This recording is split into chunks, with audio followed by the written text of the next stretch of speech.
Thank you. It's an honor to be here.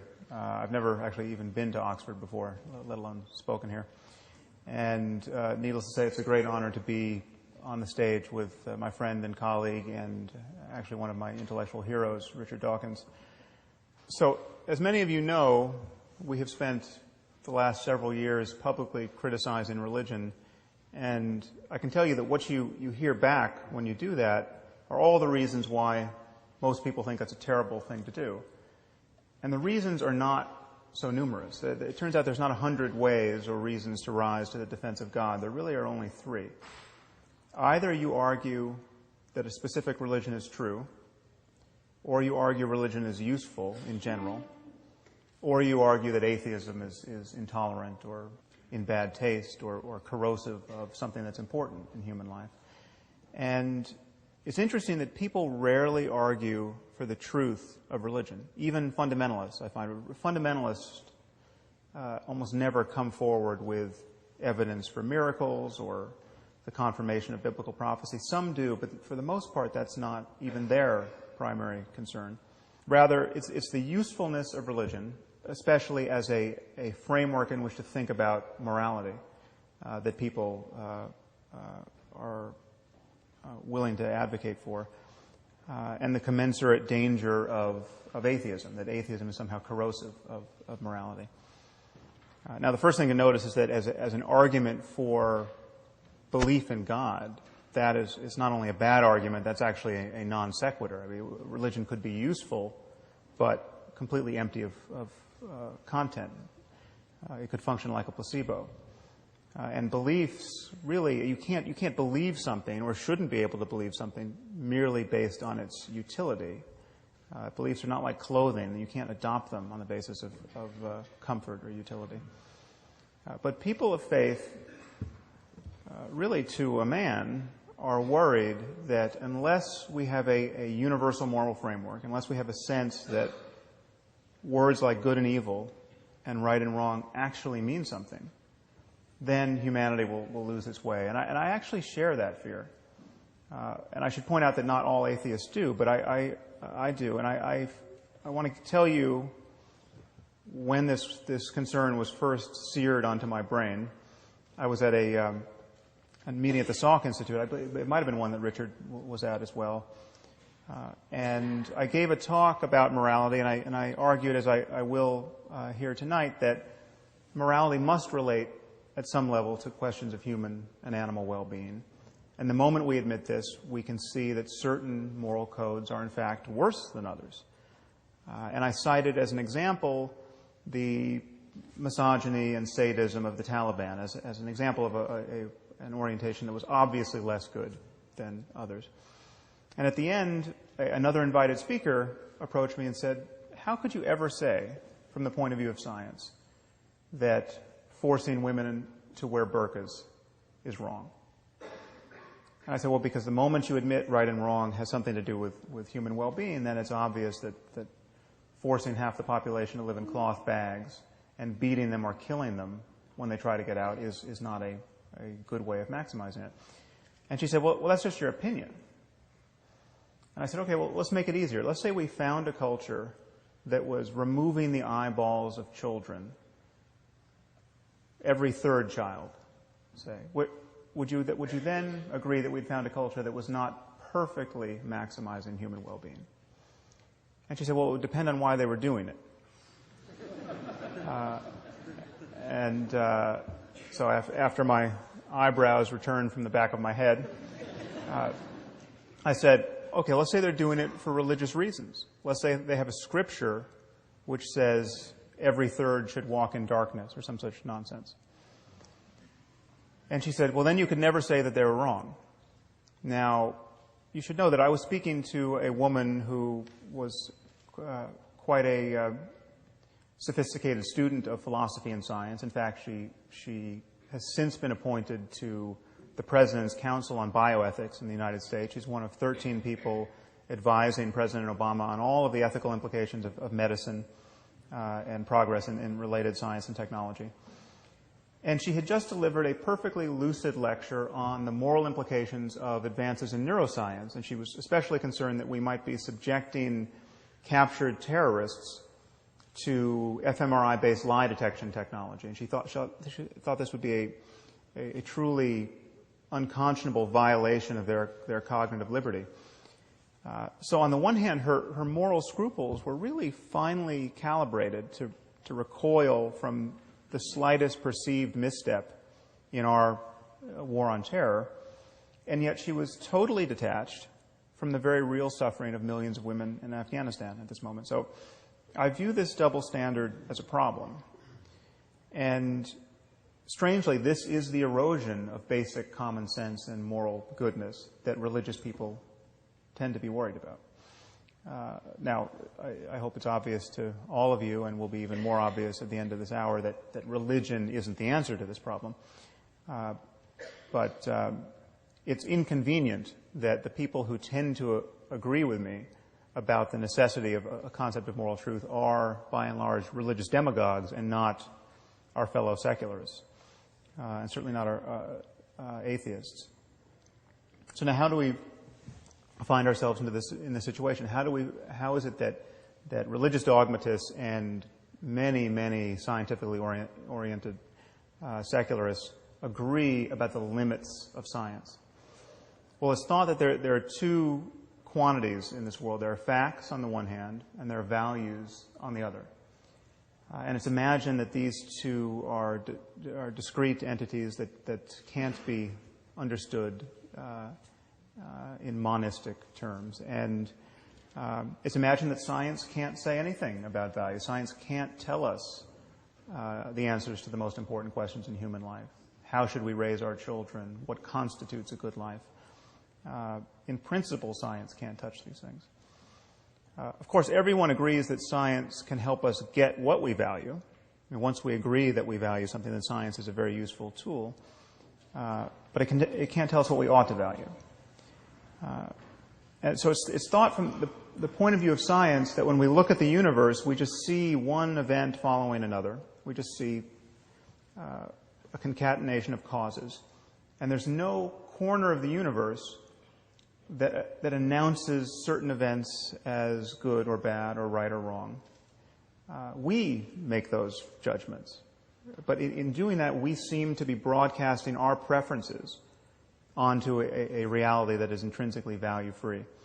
And where do our preferences come from? Where do our notions of right and wrong and good and evil come from? Well, they clearly are the product of apish impulses and social emotions that have been drummed into us by evolution. And then they get modulated by culture. So you take something like sexual jealousy, for instance.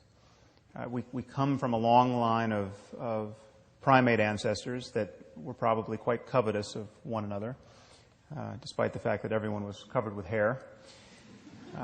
And this possessiveness gets modulated by culture, and so we have something like the institution of marriage, say. And therefore, from the point of view of science, when you look at a statement like it's wrong to cheat on your spouse, it seems like that statement doesn't really track reality in any deep sense. This is just how apes like us learn to worry when we acquire language. It's just conventionally wrong. It can't be really wrong from the point of view of science. This is just an improvisation we're doing on the back of biology. Now, this is where religious people begin to get a little queasy, and I think they should.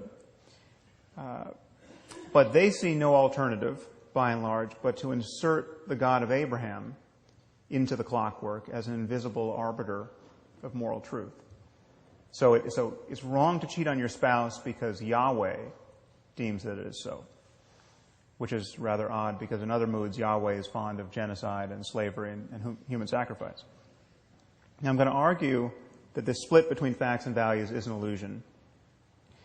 And my claim is that values are a certain kind of fact. They are facts about the well-being of conscious creatures. They are facts about the kinds of experiences it's possible to have in this universe. Now, in claiming that values reduce to the well-being of conscious creatures, I'm introducing two concepts, consciousness and well-being. Let's start with consciousness. This to my eye, is not at all an arbitrary starting point. Okay, imagine a universe without the possibility of consciousness. Imagine a universe just filled with rocks. Okay, there's nothing that it's like to be in this universe. Okay, the lights are not on in this universe. There's clearly no happiness or suffering. I would argue the concept of right and wrong, good and evil, simply doesn't apply. For changes in the universe to matter, they have to matter, at least potentially, to some conscious system. Now, what about well-being? It seems like the well-being of conscious creatures could be a controversial anchor for morality, but I don't think it should. Okay, here's the only assumption you need to make. Imagine a universe where every conscious creature suffers as much as it possibly can for as long as it can.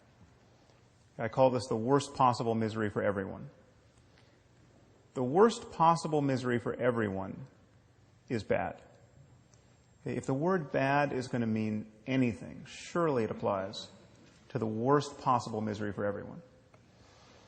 Now, if you think the worst possible misery for everyone isn't bad, or that it might have a silver lining, or there might be something worse,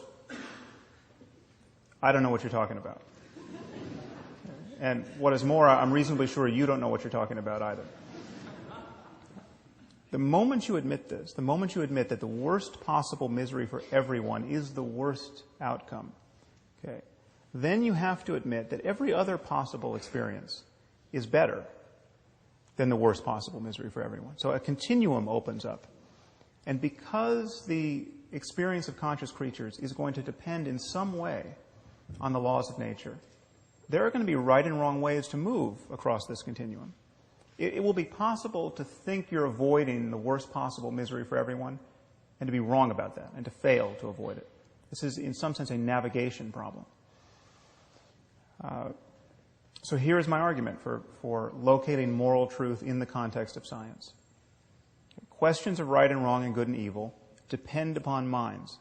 Okay? They depend upon the possibility of experience. Minds are natural phenomena. They depend upon the laws of nature in some way. Morality and human values, therefore, can be understood potentially in the context of science, because in talking about these things, we really are talking about all of the facts that relate to the well-being of conscious creatures. In our case, we're talking about genetics and neurobiology and psychology and sociology and economics. Now, I view this space of all possible experience as a kind of moral landscape where the peaks correspond to the heights of well-being and the valleys correspond to the lowest depths of suffering. And one thing that to drop out of this analogy is the possibility of there being multiple peaks. Maybe there are many different but morally equivalent ways for, in our case, human beings to thrive. But clearly there are many more ways not to thrive. There'll be many more ways to not be on a peak. And I think it's rather obvious that there are many more ways to suffer unnecessarily in this world than to be sublimely happy. Now, the Taliban are still my favorite example of a group of people who are struggling mightily to build a society that is obviously less good than others on offer. The average lifespan for women in Afghanistan is 44 years. Okay, they have a literacy rate of 12%. They have almost the highest fertility rate in the world and almost the highest infant and maternal mortality in the world. This is one of the best places on earth to watch women and infants die. They also have a GDP that's lower than the world average in the year 1820. So it seems to me patently obvious that the optimal response to this situation, which is to say the most moral response, is not to throw battery acid in the faces of little girls for the crime of learning to read. Now, I think this is common sense to everyone in this room, and common sense it should be to everyone in the civilized world, except if you happen to be a bioethicist working on the President's Council at the moment. But this is also of necessity a claim about biology and psychology and sociology and economics. It is not unscientific to say that the Taliban are wrong about morality. In fact, we have to say this the moment we admit we know anything at all about human well-being. Now, some people with a little philosophical training may begin to wonder, well, who's to say that if a father wants to burn his daughter's face off with battery acid, he's wrong in any objective sense. Okay, who's to say we should value the well-being of little girls? Who's to say that the father doesn't have an alternate but also legitimate conception of well-being? Now, moral skeptics of this kind invariably cite David Hume's famous distinction between is and ought. The notion is you can't get an ought from an is, which is to say that science can only give us a descriptive account of the way the world is, and there's no way to move from that account to an account of how the world ought to be. Now, I happen to think this is a trick of language. This notion of ought, this falls very much into Wittgenstein's notion of philosophy as a battle against the bewitchment of our intelligence by means of language. And people are mightily bewitched by words like ought and should and moral duty. Now, to ask whether we ought to avoid the worst possible misery for everyone, on my view, is nonsensical. If we ought to do anything, if we should do anything, if we have a moral duty to do anything in this universe, it's to avoid the worst possible misery for everyone. Okay, there's no notion of ought that reaches deeper than the imperative of avoiding the worst possible misery for everyone. Okay, it doesn't make sense to say, well, I would have avoided the worst possible misery for everyone, but I actually had other priorities. Okay, there's no space for those other priorities to occupy. Or so I argue. Now, many people imagine on Hume's account that science is bound to be merely descriptive, and therefore one person's values can only trump another person's values by seeking consensus. All you have are differing opinions. And all such opinions are in principle on par. But this isn't true. There are many ways for my values to be wrong. But they can be wrong with respect to deeper values that I hold, or would hold if I were only a deeper person. My values can be objectively bad guides to finding happiness in this world. I can value things that will reliably make me miserable, or make those I love miserable. So things can be right or wrong independent of a person's current values. Now, some of you might worry that I haven't defined well-being with sufficient precision. How can this loose concept be the ground out of which we talk about moral truth? Well, consider by analogy the notion of physical health. Okay. Physical health is very difficult to define, and its definition seems to always be only contextually true. Now, physical health is you can expect to live to be 85, 90 without Alzheimer's. 100 years ago, you could expect to live to the ripe old age of 40 or 50. Okay. It changes, and it could change to a great degree in the future. What does health mean? So it has something to do with not always vomiting. It has something to do with not being in excruciating pain. These are very loose criteria for health. And yet this does not make the concept of health vacuous at all. It certainly doesn't make it merely the product of culture or merely the product of personal whim.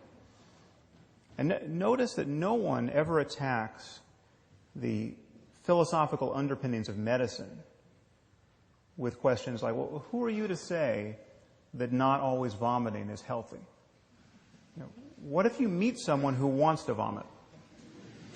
What if you meet someone who wants to vomit until he dies? How would you argue that he's not as healthy as you are? Okay. Yes, the very notion of health contains certain values. This does not make medicine unscientific.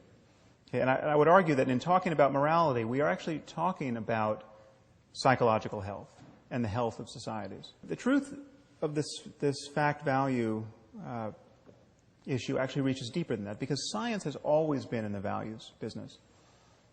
We simply cannot speak about facts without embracing certain values. It's not that you can't get an ought from an is. You can't get an is without embracing certain oughts. You can consider the simplest statement of scientific fact. Water is 2 parts hydrogen and 1 part oxygen. Okay, this seems to be as value-free an utterance as human beings ever make. Okay, but what do we do when someone doubts the truth of this proposition? What if someone comes forward and says, well, I'm sorry, but that's not how I choose to think about water. What if someone says, I'm a biblical chemist and I read in Genesis 1 that God created water before he created light, which in fact it says in Genesis 1. So therefore there were no stars to fuse hydrogen and helium into heavier elements like oxygen.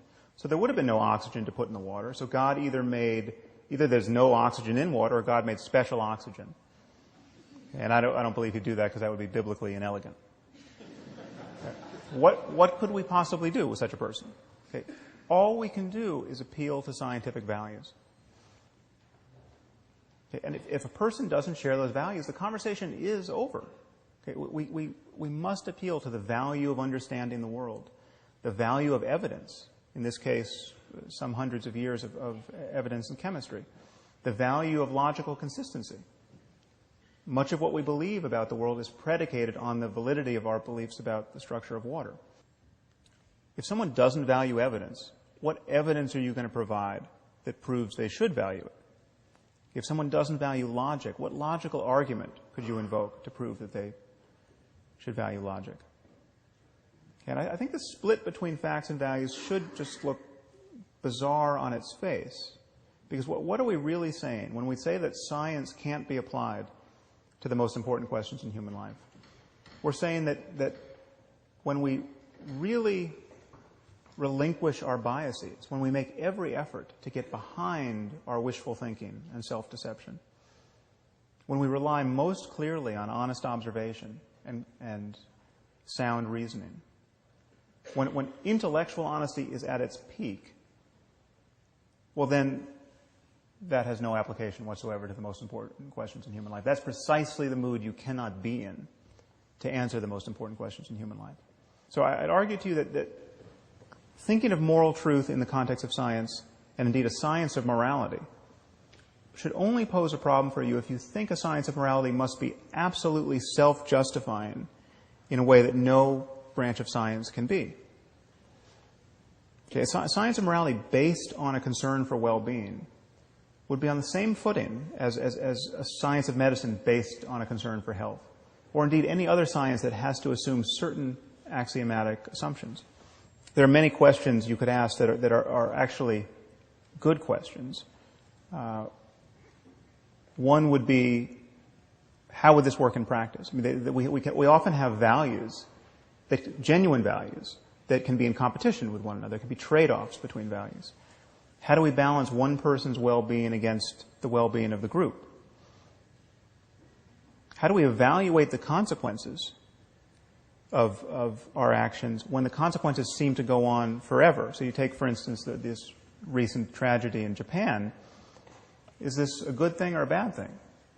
Well, it certainly seems bad, but what if this causes us to handle nuclear materials so much more conscientiously than we ever would have in the future that it winds up saving millions of lives?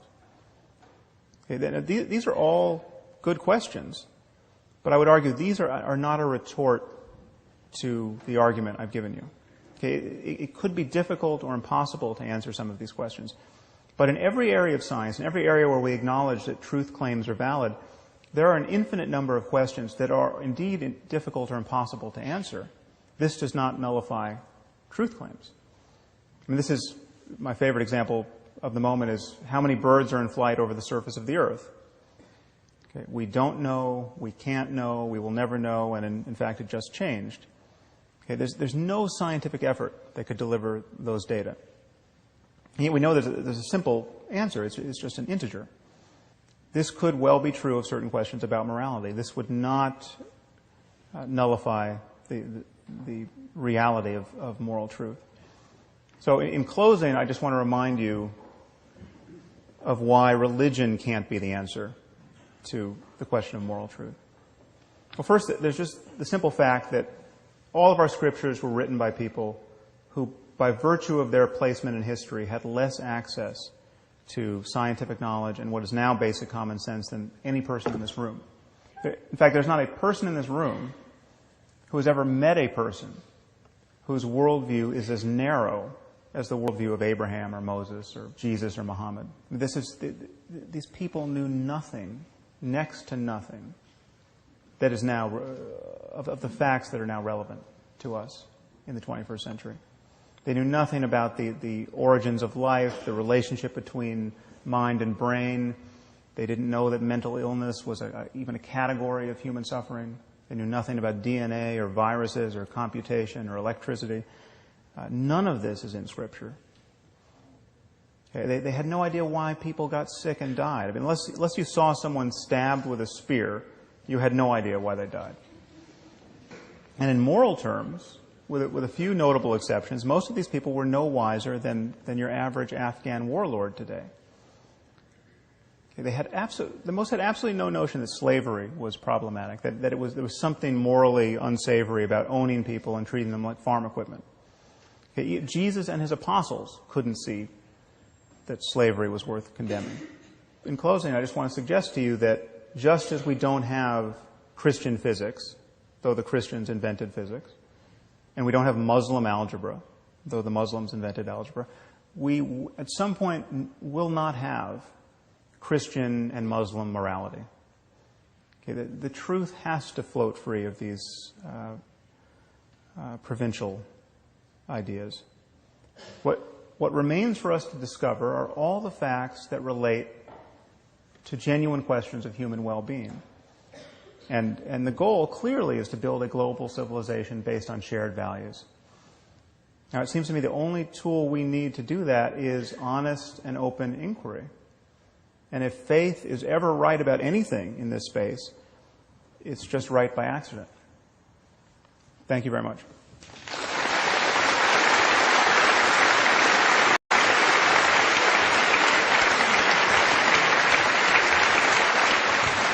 I want to begin by plugging a book.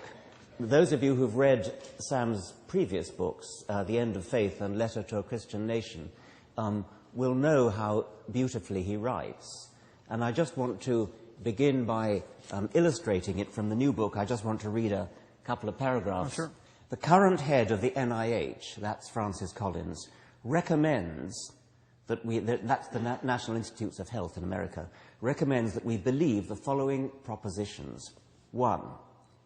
Jesus Christ, a carpenter by trade, was born of a virgin, ritually murdered as a scapegoat for the collective sins of his species, and then resurrected from death after an interval of 3 days. 2. He promptly ascended bodily to heaven, where for 2 millennia he has eavesdropped upon, and on occasion even answered, the simultaneous prayers of billions of beleaguered human beings. 3.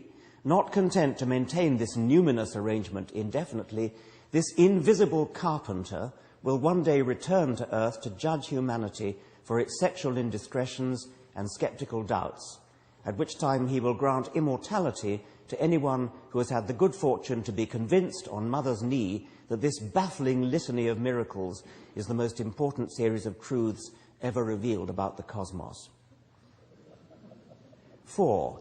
Every other member of our species, past and present, from Cleopatra to Einstein, no matter what his or her terrestrial accomplishments, will be consigned to a far less desirable fate, best left unspecified. 5. In the meantime, God, Jesus, may or may not intervene in our world as he pleases, curing the occasional end-stage cancer or not, answering an especially earnest prayer for guidance or not, consoling the bereaved or not, through his perfectly wise and loving agency. Just how many scientific laws would be violated by this scheme? One is tempted to say all of them. And yet, judging from the way that journals like Nature have treated Collins, one can only conclude that there is nothing in the scientific worldview or in the intellectual rigor and self-criticism that gave rise to it that casts these convictions in an unfavorable light. Well, there's a lot like that in the book, which I hope is enough to recommend it. But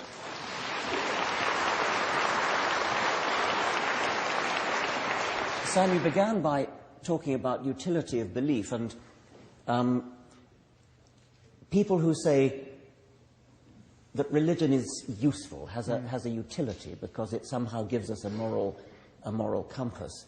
And you quoted religious people who say that, and of course they do. But I think what disturbs me more, and I wonder whether you agree, is those non-religious people who say something like, of course, you and I don't need religion, we don't need religion, but the riffraff out there do. I mean, that is, at best, condescending. Yeah, it's profoundly condescending and also quite cynical and unimaginative. It's as though those purposes can't be served any other way and will never be served any other way. It's just, it closes the horizons of human collaboration and creativity in a way that it just seems truly bizarre.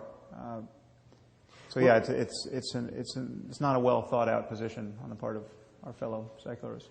I sense that in a way you make life easy for yourself by concentrating on the truly appalling things like the Taliban well, I remember a few years ago, I think in this very room, listening to the psychologist Nicholas Humphrey giving a beautiful lecture called What Shall We Tell the Children? And he spoke about a girl who archaeological evidence shows was sacrificed, I think, to the sun god in Peru, I think a few centuries ago. And he quoted anthropologists who speculated that this girl was no doubt looking forward to being sacrificed, the great honor it was to her to be sacrificed. And Humphrey was quoting the same kind of moral relativists as you've been quoting. And he then got spectacularly and movingly angry. How dare these anthropologists say such things? How dare we, listening to documentaries on our televisions about things, get a sort of warm, glowy feeling about this girl fulfilling her ambitions because of her religious beliefs? Do you happen to know that? The history of human sacrifice is truly amazing to contemplate. There's a book entitled Human Sacrifice by last name Davies. I actually cite it in my afterword to a letter to a Christian nation, which is on my website. But it's astonishing that almost any culture you could name had a tradition of human sacrifice. And I actually don't doubt that people went willingly and eagerly to their deaths, because if you have the requisite beliefs, it makes sense. It was believed that you could engage this one-way dialogue with the ancestors by just going to meet them. You could cure the king of his venereal disease and save all the people you love from the wrath of God by being sacrificed. Now, of course, other people were sacrificed involuntarily as well, but one of the embarrassing things about Christianity is it stands astride this truly contemptible history, not as any kind of departure from it. Christianity is not a religion that rejects human sacrifice. It's a religion that celebrates a single human sacrifice as though it were fully effective. And people tend to elide this kind of bizarre commitment. But to the point of making things easy for myself, you're not the first, inevitably, incidentally, to point that out, that I've made things easy for myself. But it's actually, unless you have an argument against these clear cases, it seems to me you don't have an argument at all for moral relativism. Yes, that's right. I mean, you've got a baseline for your landscape, but so that the peaks can kind of stand out from this baseline that presumably everybody will agree to. Yeah. But you do come up against, and you mention them, of course, both in your talk and in your book, the sort of standard problems with utilitarianism. I mean, I take it you would describe your philosophy as a kind of scientific utilitarianism. Yeah, it's a kind of, or more broadly speaking, consequentialism. But the reason why I don't eagerly answer to that name is that everyone thinks they know that there's just an obvious stalemate between consequentialism and its rivals, and that makes sense. And I think it's many of the concepts and many of the distinctions in moral philosophy have prevented us from actually thinking about moral truth in the context of science. So I'm presenting a new argument, and there are many aspects of my argument that don't track consequentialism. One of the problems with consequentialism is that people don't think very imaginatively about what counts as a consequence. So you have the classic trolley problem, that many of you have probably heard of. This is ubiquitous now in moral philosophy and in neuroscientific research on morality. You have a train coming down the track, and it's going to hit and kill 5 workmen who don't see it coming. But you stand at a switch, and you can throw the switch, and the train will take another track, and there it will only kill 1 workman. And so people are asked, should you flip that switch? Now, when asked this, 95% of people say, well, absolutely, you have to flip that switch. You save a net 4 lives. You'd be a moral monster not to do that. But you can pose the problem another way. You now stand on a footbridge overlooking the trolley track. The trolley's coming down the track, and there's a suitably large person at your side who you can push into the path of the oncoming trolley, killing him, obviously, but saving a net 4 lives. And now, posed under this guise, 95% of people say you would be a monster to push that fat man onto the track. Now, I happen to think this is somewhat ill-posed because I think we all have an intuitive physics, and we burn a fair amount of fuel wondering whether the fat man is really going to stop the trolley. But even if you finesse it and make it clear that he will, they seem different, these situations. Now, from the usual consequentialist point of view, people say, well, it's the same. You just have body count. Actuarially, this is the same scenario. But maybe it is, in fact, not the same. If it is just fundamentally different to push a person up close and personal to his death than to flip a switch, if that difference can never be reformed, then they're not, in fact, the same. If you're going to wake up with nightmares for the rest of your life because you pushed someone, but feel like a hero because you flipped a switch, those are the consequences that have to be built into our analysis. And there are many ways in which the traditional discussion of these issues breaks down. That's another version of that one is the hospital, where there's one patient who needs a kidney transplant, another patient needs a heart transplant, another patient needs a lung transplant, another patient needs a liver transplant, and there are no organs available. But then the doctors notice that there's somebody in the waiting room who has a perfectly healthy one of all these things. So you can kill one to save 4. And it's the same point, that the positive act of killing somebody is one that nobody warms to. But just imagine if we all lived in a society where at any moment you could be sitting in your doctor's office thinking you're getting a checkup, and you could be grabbed and vivisected for the sake of others. We would live in constant terror. So these are the kinds of consequences you have to think of. But again, my argument is, if something matters, it has to matter. It has to be amenable to a discussion of the conscious experience of conscious creatures. And so I use well-being as a kind of catch-all for that mattering. If it doesn't matter, it doesn't matter. If there are differences, if there are trade-offs in which we all recognize this is a different world, but it's sort of just as good as world A is sort of just as good as world B, but different, well, then it doesn't matter. If there's one slice of pie here, and if I get it or Richard gets it, the other can't get it, there is a zero-sum opposition here, but how different is a world in which he gets it versus the one I get it? Well, it's different to one of us, but globally speaking, it's not so different. These are issues in which we have to ask whether differences matter or not in some kind of global sense. Now, this doesn't necessarily give us guidance in every traditional moral conundrum, but my argument is that the most important moral decisions are ones in which it's not zero-sum. The most important moral decisions are the ones where all boats will start to rise with the same tide. Just ask yourself, how good could human life be? How could we build a global civilization in which the maximum number of people truly flourish? Solving that problem is not going to entail working 1 billion people to death as slaves for all of our enjoyment. I mean, those are the kinds of examples that are given. We're so deeply social. Our happiness is so obviously predicated on the creativity and flourishing of others we're not atomized selves where our selfishness can be maintained in opposition to all others. The only way to be wisely selfish in this world is to care about others. And when you look at the kinds of things sane people want, like love and friendship and community, I mean, these are intrinsically social and non-zero-sum concerns.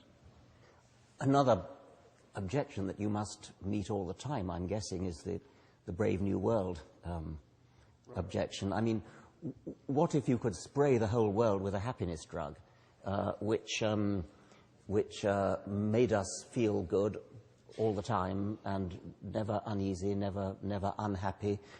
But then we would never, according to the savage in Brave New World, we would never appreciate Hamlet, we'd never appreciate Romeo and Juliet.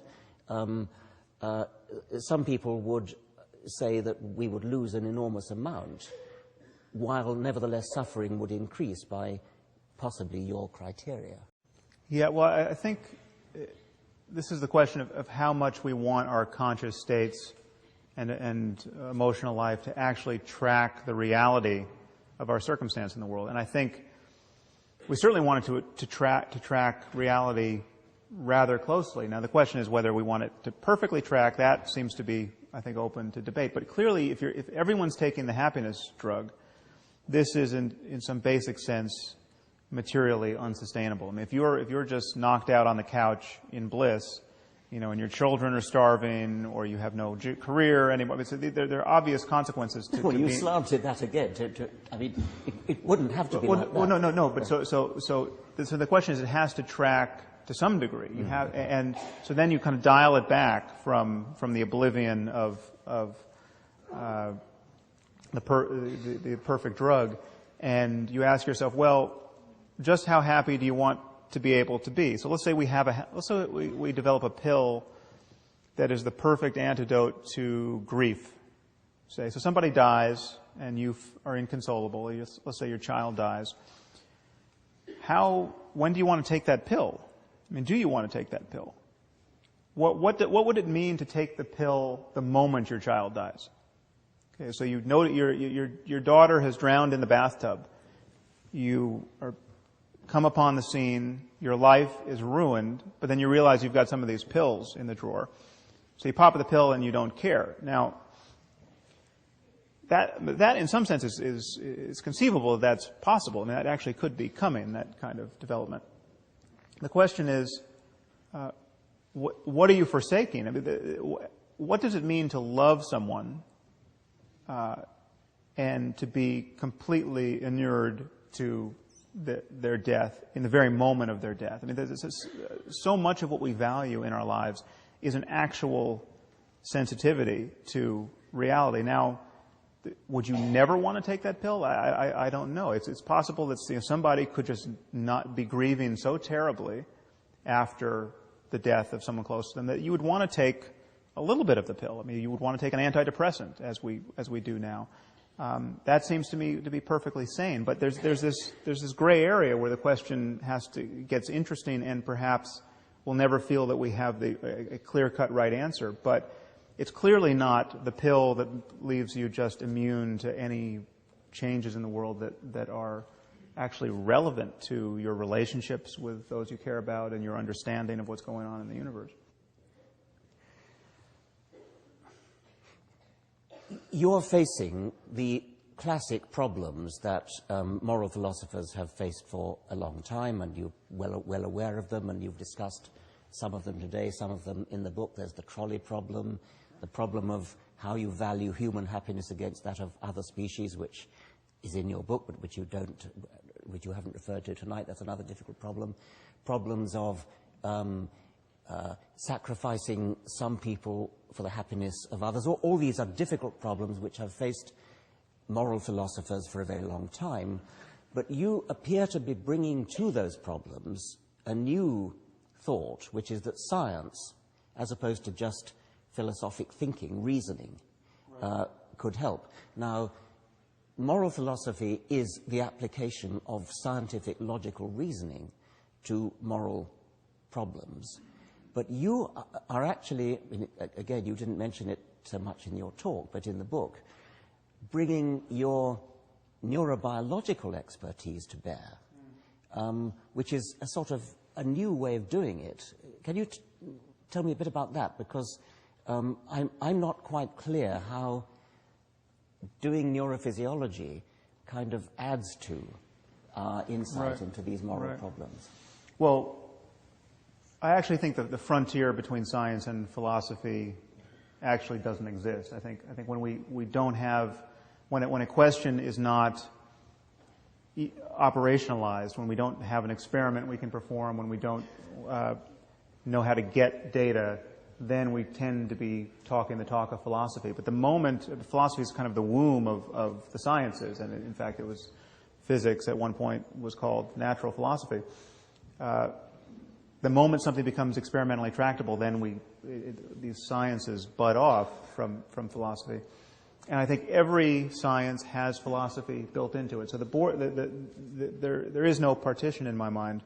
But the relevance of neuroscience is born of the fact that everything we experience, everything we care about, every instance of something mattering to us is at bottom a state of our brain. You can go one better than just asking somebody what makes you happy. You can actually measure their brainwaves or something. Well, yeah, this goes to the question of whether we will ever have mind-reading machines, and I think we do have mind-reading machines. They're incredibly primitive now, but with fMRI you can make judgments about what someone is thinking, potentially in real time. And for instance, a graduate student in the lab I came from, where I did my work at UCLA, analyzed my data on belief. I did a study of belief and disbelief, and we just put people in the scanner and had them read statements that were either clearly true or clearly false or clearly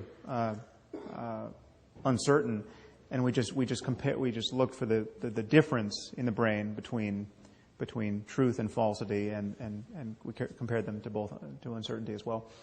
And so I published a couple of papers on belief based on that. But then someone else came back with a different analysis that was called a machine learning analysis, where they actually looked to see if they could just, based on the raw data, determine whether a person believed something or not in any given trial. So on question number 75, did this person believe it to be true or false? And they could detect that with 95% accuracy. And there have been many other experiments that can tell, where it's been demonstrated, where we can see whether you are thinking of a person or a place, etc. Now, that could become arbitrarily precise in the future, and it is certainly a possible prospect that you could have your brain scanned and you could find out stuff about yourself that is not obvious upon introspection, but is nevertheless true of your subjectivity and is formative of your subjectivity. So, and actually, you don't even need brain scanning technology to discover this. We know that if you are shown that a pattern of kind of racist judgment can be detected in virtually everyone, and certainly virtually everyone who thinks they don't have a racist bone in their body. I mean, if you show white people, pictures of white and black faces, they're going to much more readily associate negative terms to black faces than white faces. And this is something that they're psychophysical paradigms that make it just impossible to correct for this, and you are just embarrassingly slower to associate positive terms to another race. And everyone comes out of these experiments mortified, but it's just in fact true of you. Now, you could take that further and have your brain scanned and find out, how much you love your wife. You could be shown pictures of your wife and think about your wife, and then you could think about your last wife, and some rather mortifying comparisons could be done there that you wouldn't want to talk about, perhaps. So this is, insofar as, and again, there could be some limit we would run up against with the technology. It could just be so, as a physical fact, that we will only be able to discriminate we'll only be able to correlate our subjective states with our neurophysiology only so closely. But I think mind-reading machines are a real possibility in the future. Some people would find this prospect very frightening, very alarming. Yeah. I think one of the most spectacular examples is the evidence that decisions are taken in our nervous system before we consciously know it. So when we decide to do something, little do we know that several seconds earlier we've already decided, which is another example of where science can actually get inside our minds better than we can, so to speak. Yeah, and that actually torpedoes the whole notion of free will.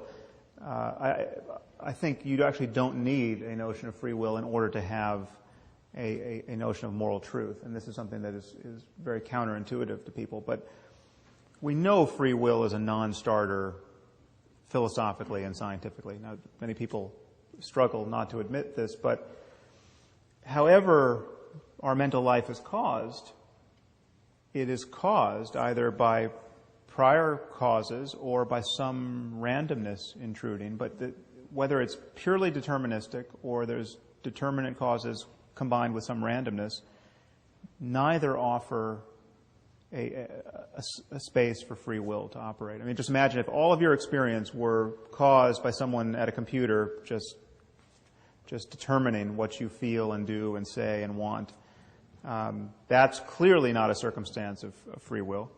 Now imagine if that person just was determining in all of that, but 10% of the time threw some dice or introduced some other mode of randomness into the process.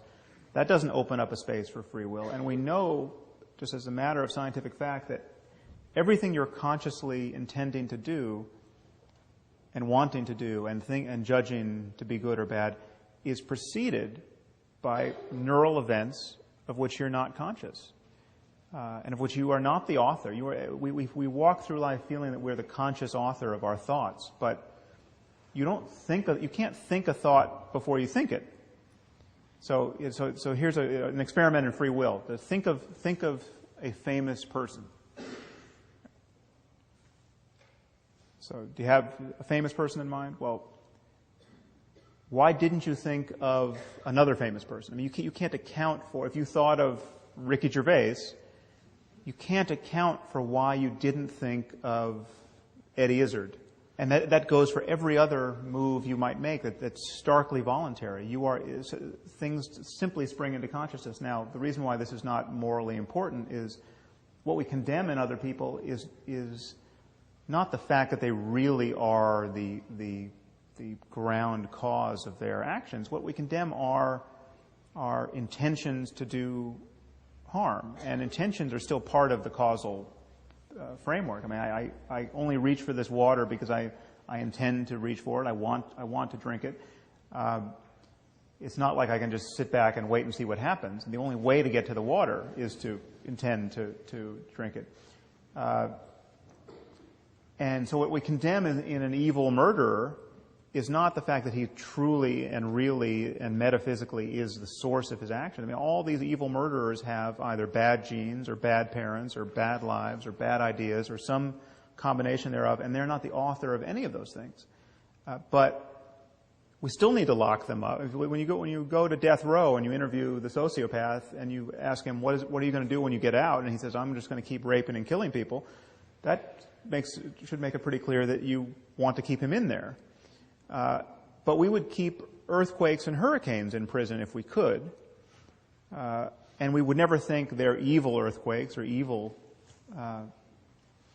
hurricanes. And so there's some things would change about our notion of retribution, say, but the idea that we would have to lock up killers is not one of them. I think some people will feel quite queasy about that. I think it's extremely interesting, and no doubt questions will arise. I just got one final point to make.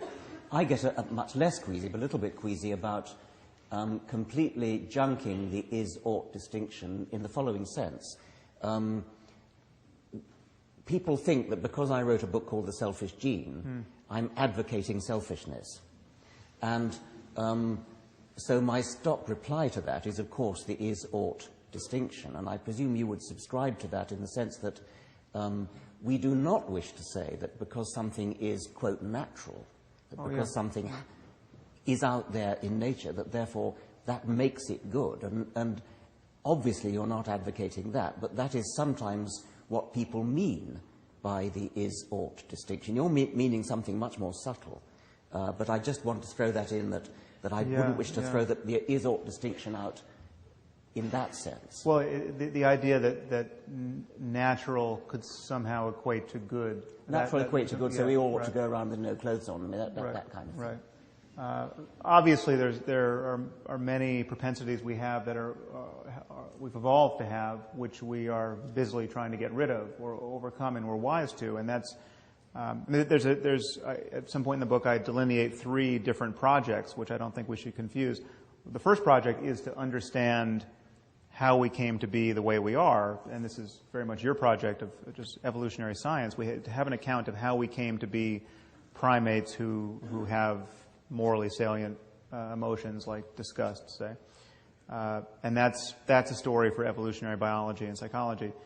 But there's another project, which is we can figure out how we can experience the greatest well-being based on how conscious states arise in the brain and how they're impacted by the world. And that's a very different project. That flies free of the perch that has been built for us by evolution. I mean, that's where we can talk about how to raise compassionate children, despite the fact that, and how we could change the genome to be more compassionate, if such a thing is possible. The question of whether all of that is possible is very different from the question of how we got here. And the third project is just to convince people to drop all of the moral commitments that lead to unnecessary human misery, and that's a political and it's a project of persuasion, and that is also distinct, and they often get conflated. I think we should open it up for questions. So I was wondering how the moral landscape feeds back on science. And one way it feeds back on science is it makes intelligible the claim that certain truths about the universe may be best left unknown. I mean, it's quite possible that there is intrinsically damaging knowledge given what we are. Say, maybe certain knowledge that human beings, it would be rational not to have this knowledge if we could foresee the consequences of having it. And I think we all understand this and agree to it intuitively. I mean, we're not committed to just the maximum dissemination of information, and we're not busily teaching everyone how to synthesize smallpox. You know, it's not. We don't want to just make sure everyone has these facts in hand, and it's rational not to want to spread that around. And I think we could find ourselves in an area of science where the downside of knowing certain facts, or certainly knowing how to act on certain facts, technologically speaking, if foreseeable, these things are almost never foreseeable, but if foreseeable, or in hindsight, we would say it would be better if we didn't pursue that. This is something that Dan Dennett has spoken about a little bit. That's intelligible to me. Now you're going to get the people who say, no, I just want to know everything, and my well-being is predicated on knowing everything. And I'm just not going to be happy if we don't know everything. That, I think, is very likely not an honest claim. And if you start looking at, you just have to keep raising the stakes of the downside for that person to back off that claim, I think. You don't want to know everything if it's going to mean the world is going to be plunged into internecine horror for a century. So I hope that dealt with the spirit of your question. First of all, I agree with your framework, and I admire the way that you've attempted to build it up. However, I think in order to move forward, in order to make it practical, you need to overcome the classical problem of subjectivity, which is that, one person's experience is their experience, and how do you then make judgments about that in relation to other people? And I was wondering what your opinion was on what science can say about that, with things like functional MRIs revealing more about ourselves. Do you think that holds an area for progress in being able to make a framework like the one you've outlined practical for moral judgments in the real world? Yeah, well, this concern really visits us everywhere in the sciences of mind.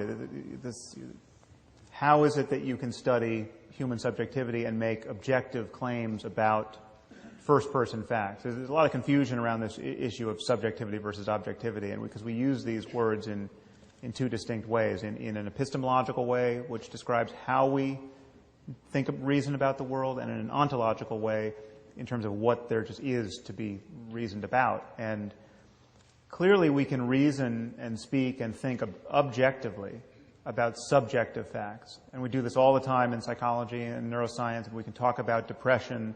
We can talk about what it's like to be you. We can talk about whether you feel the pain in your right knee or your left knee. These are subjective facts. These are first-person facts. And yet you don't have to be self-deceived or illogical or merely led by wishful thinking to talk. I mean, these are not merely these are in the purview of science. Now, it's always a tricky experimental question just how much you can take somebody's word for their experience. I mean, we're not incorrigible judges of our experience. We can be wrong. We can be self-deceived. You can put me in an experiment where I think I'm choosing something based on my previous history of liking red versus blue, say, but I have been primed unconsciously by the experimenters to choose what I chose, and I have absolutely no subjective insight into it, and yet it is actually, we can prove, the cause of my behavior. So people can be wrong about their subjectivity, and I think we can be wrong about just not just the unconscious sources of it, but we can actually be wrong about its character. We can just be bad witnesses to what it's like to be us in the context of consciousness, and consciousness therefore is trainable. We can learn to make discriminations that are more refined. But if it's a problem for morality, it is a problem for every scientific study of every state of consciousness, psychology and cognitive neuroscience. You mentioned consequentialism. Do you think that's a sufficient basis for morality? I do if you revise it the way I have attempted to. I think consequences are what matter. So when you bring forward a traditional retort to consequentialism like deontology or like Kant's categorical imperative, that only makes sense as a moral framework if, in fact, its consequences are good. If you have consequences that are obviously horrible, it would no longer count as a rule for morality. And so, too, with a Rawlsian analysis of justice, say. Now, if you're going to go with Rawls and say that justice, it's not well-being that we care about, it's justice or fairness, say. Well, give me a world that maximizes justice, but which leads to the needless misery of millions. I mean, if the perfectly just world, the perfectly fair world, immiserates millions who, if you turn the dial of fairness just a little bit, wouldn't suffer in that way, well, then you want to turn that dial. It only counts as a moral precept because we recognize, I think rightly, that fairness and justice are hugely beneficial to us, and we all tend to profit from a system in which fairness and justice rank very high on our list of moral concerns. But I think the cash value is always the consequences in terms of what I'm calling well-being. And again, well-being is like health. It can keep absorbing the next thing we care about. If you come forward and say, no, you don't understand, there's this other thing that's so important that you are neglecting to consider, its importance is always going to show up in terms of positive changes in the conscious states of any conscious creature that could experience that thing. Yeah. This last hour has been a lot of fun to listen to because we've been engaging in what seems like a very thoughtful, fruitful, intelligent exercise in secular moral reasoning, which is an important thing to do. But I think why we all came here is because you seem to be claiming to do something much, much more interesting than that. Namely, that you could appeal to science to say something that's objectively true about morality, rather than simply use science as a way to feed us facts into the normal secular moral reasoning that we'd all like to think we could engage in. Yet when you put down the philosophical cornerstone of your case, you seem to appeal to common sense, sort of low-hanging fruit. Wouldn't everybody say it's objectively wrong, or it's really bad, as you put it, when you sort of qualify your statement? Wouldn't you say it's bad to throw acid on someone's face? We'd all say it's bad, but that's not the philosophically interesting case that you were proposing to make. So it seems like you may be caught between either making a common sense argument on the one hand, or an inability to define your position in a strong sense on the other hand. How are you making that really interesting claim that we can turn to science to tell us what's objectively morally true without simply referring to the low-hanging fruit of throwing acid on people's faces and so on? Yeah, good question. Well, the moment you grant that we're talking about well-being, that we're right to talk about well-being, we can't conceive of something else to talk about in this space, then all of the facts that determine well-being become the facts of science, because well-being is emerging out of the laws of nature in some way. Our conscious states are constrained quite clearly by the laws of nature, whatever they turn out to be. If they entail ectoplasm rising off the brain at death and going to the Christian hell, we're still talking about the way the universe is, and that would have to fall into the purview of some completed science. Now, obviously, there's no reason to believe in any of that. So you could ask a question like, just how important is compassion, say? I mean, what is compassion? What is the genetic basis for compassion? Is there what are the practices and uses of attention and institutions that allow compassion to thrive or diminish it? And if there's a trade-off, I mean, just how important is compassion, and if we have a tension between compassion and bureaucratic efficiency, say, what is the right balance there? Now, again, these are all the details at the level of brains and the level of lived experience are incredibly complicated. If you get to conditions where it's just not at all clear which way to go, you're getting to conditions where figuring out which way to go in detail would be incredibly complicated, much more complicated than economics. And economics is still struggling to be a science. But I mean, so clearly we don't understand economic systems with any real success at this point. We can keep being blindsided by how they behave, but nobody doubts that there are right and wrong ways to respond to a global banking catastrophe, say. And I think to carve out a space of truth, of real truth, a space where we recognize there are truth claims to be made about good and evil, or truth claims to be made about economics, all we have to acknowledge are the easy cases. I mean, that's why I appeal to the easy cases, because it's like, with economics, economists can disagree about how to respond to a global economic crisis. The science is such, and the complexity of the system under analysis is such that we may never be confident about the right answer, but we know there are wrong answers. If someone got on CNN and said, well, I've got the solution, let's just destroy all material wealth. Let's just have a huge potlatch where we just burn buildings and ruin everything. Okay, and then we'll have to build it again, and that's a brilliant idea. It's going to put everyone to work.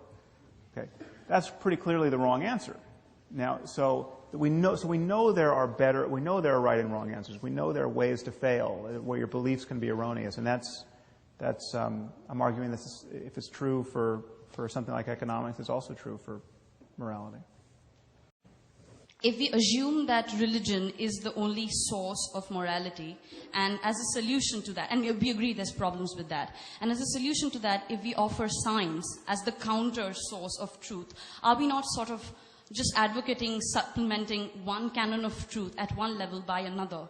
As opposed to which, as Professor Dawkins said, wouldn't the better solution be to advocate a scientific process of reasoning as a better means of achieving at morality than at science as a source of morality? So don't you think the focus of science should be on advocating an increased acceptance of scientific reasoning than as science in itself as a canon of truth?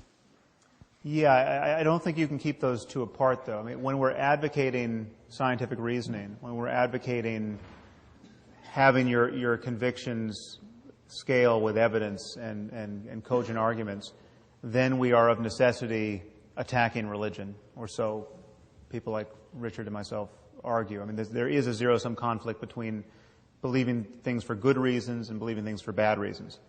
And so that distinction is already intrusive of people's sanctities. And insofar as we make any kind of mature progress in the sciences of mind, we are just of necessity going to be divulging truths about human well-being that will be scientifically true and actionable. It's just as science comes forward and says at some point, listen, smoking is a cause of lung cancer.